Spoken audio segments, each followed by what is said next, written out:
Hey! Woo! Happy New Year!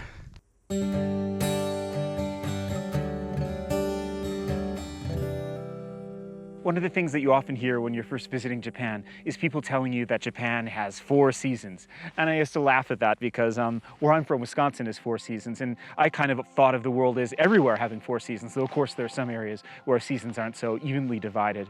But it is true that in Japan, people really live by the seasonality of things a lot more than in most other cultures.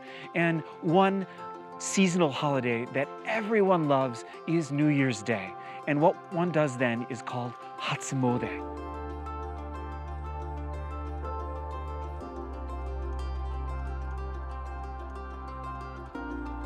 In modern Japan, Hatsumode is where everybody goes from New Year's Day, anytime in the first 2 weeks or so of January, to a local temple or shrine.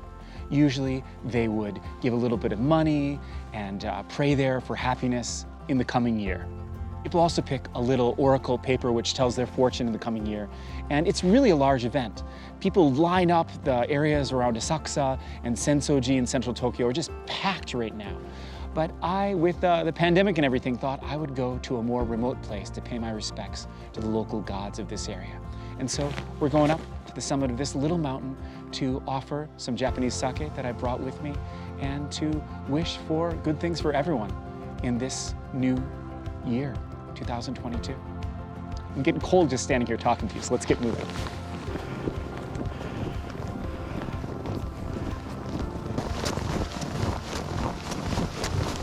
This trailhead is called Ipponsugi, named after this glorious cedar tree, the Ipponsugi. Sugi just means cedar, as in a cedar tree, and Ipponsugi literally just means one cedar tree. And it refers, however, to this ancient behemoth.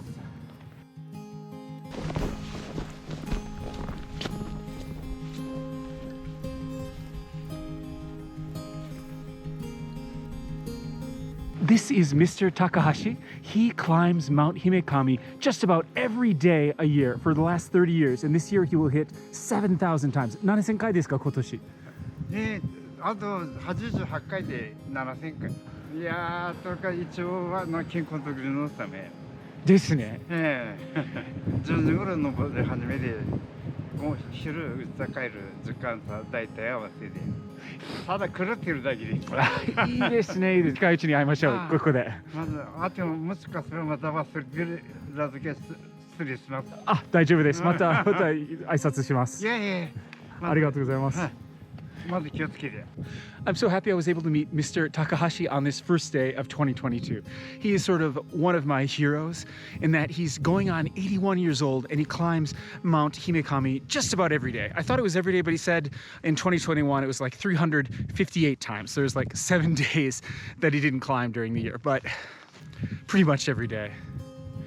I hope that when I'm 80 years old going on 81, I can be something like him. And did you hear his accent? That was a beautiful local Iwate dialect. I also wish to be able to imitate or speak in that dialect, but it's not easy. It's really hard to imitate.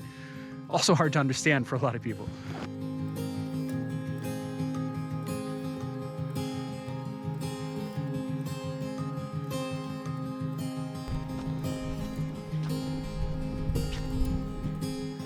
It was supposed to be really windy, but it's not that bad. And this snow is just gorgeous. It's about -7, -8 degrees Celsius. So when you're actually moving, it doesn't really feel cold at all. It's just delicious.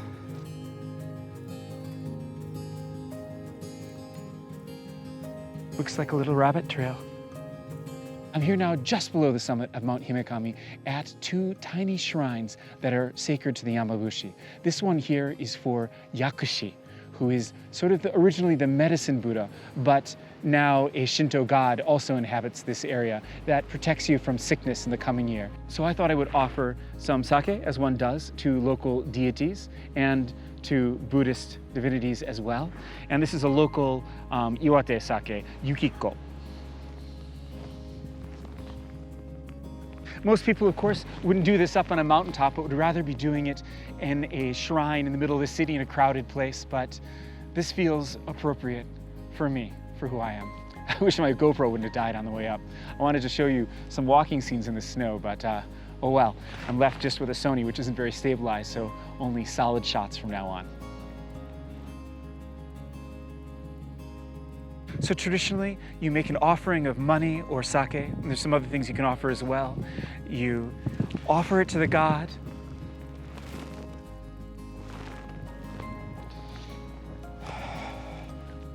Bow twice. Clap twice.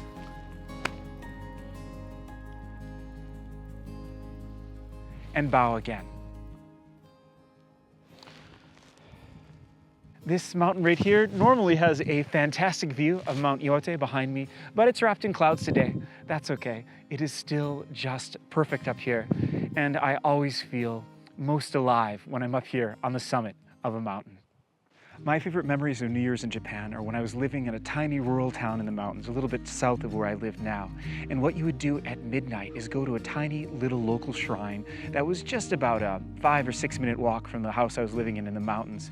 And there at midnight, the local old men from the community, usually just about 5 to 12 people, would get together there at midnight, and we would offer omiki, which is the traditional sake offered to the gods. And we would offer that to the gods, and then of course you pour it for each other and you all drink it. And so I was in the middle of talking there and the battery just died.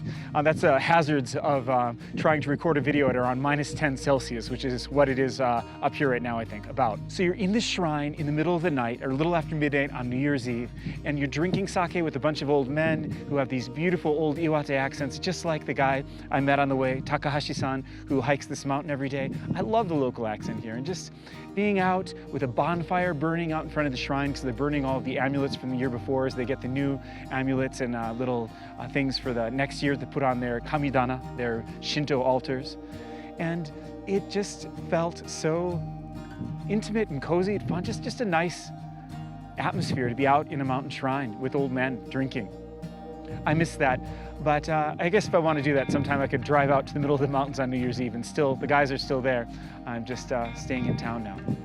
Well, I think that these batteries are going to die again in just another second, so let me just say Happy New Year again, and thank you so much for watching, and I'll see you on the trails.